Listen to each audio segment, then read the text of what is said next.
नमस्कार, मैं सत्य प्रतीक। आप देख रहे हैं एशियन स्काई न्यूज। तो बढ़ते हैं हमारी खबर की ओर। मणिपुर में पिछले साल से ही हिंसा चल रही है। 15 महीनों से चल रहा संघर्ष कुछ ठंडा पड़ता नजर आ रहा था, लेकिन रविवार को स्थिति बिगड़ गई। मणिपुर के संघर्ष ने नया मोड़ तब लिया जब कुकी उग्रवादियों ने मैतेई समुदाय के गांव पर बम हमला करने के लिए ड्रोन का इस्तेमाल किया। 2 दिन में इम्फाल पश्चिम जिले में सेजम चिरांग और पास कोउतरक में 2 ड्रोन और बंदूक हमलों में 2 लोगों की मौत हुई, जबकि 12 अन्य लोग घायल हो गए। यहाँ ध्यान देने वाली बात यह है कि ऐसा पहली बार हुआ जब हमले को अंजाम देने के लिए ड्रोन का इस्तेमाल किया गया। इस हमले के बाद से उग्रवादियों की ताकत को लेकर चर्चा शुरू हो गई है। इस बीच मणिपुर के पुलिस डीजीपी राजीव सिंह ने मंगलवार को कदंग बैंड, कोटरुक और सेंजाम चिरांग सहित कांगचुप पहाड़ी इलाकों में ड्रोन हमले वाले स्थानों का दौरा किया।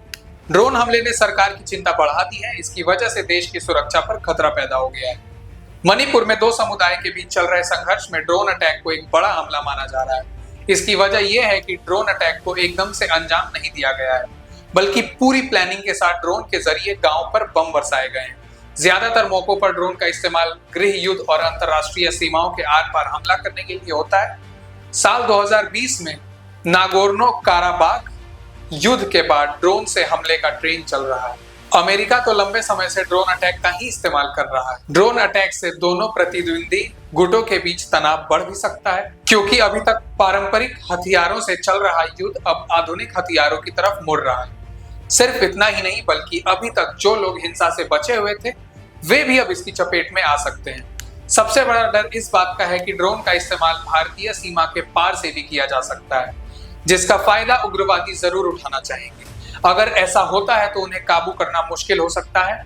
मणिपुर के डीजीपी ने ड्रोन हमले के बाद कहा कि इसे रोकने के लिए हर संभव प्रयास किया जाएगा। उन्होंने कहा, यह नई चीज है और चीजें बिगड़ गई।